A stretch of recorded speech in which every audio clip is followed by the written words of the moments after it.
বিএনপির ভারপ্রাপ্ত চেয়ারম্যান জনাব তারেক রহমান শহীদ প্রেসিডেন্ট জিয়াউর রহমানের মাজারে যাচ্ছেন। এখানে লক্ষ লক্ষ মানুষ তাকে অভ্যর্থনা জানার জন্য, এক নজর দেখার জন্য দাঁড়িয়েছেন প্রিয় নেতাকে। আর প্রিয় নেতাও তাদের হাত নেড়ে তাদের জবাব দিচ্ছেন। আর এখান থেকে শহীদ প্রেসিডেন্ট জিয়াউর রহমানের মাজার জিয়ারত শেষে উনি এখান থেকে যাবেন আপনার জাতীয় স্মৃতিসৌধে।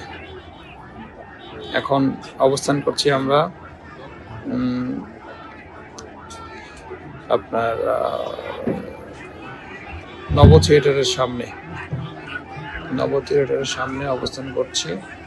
প্রিয় নেতা এখানে লক্ষ লক্ষ মানুষের হাত নেড়ে তাদের অভ্যর্থনা জবাব দিচ্ছেন।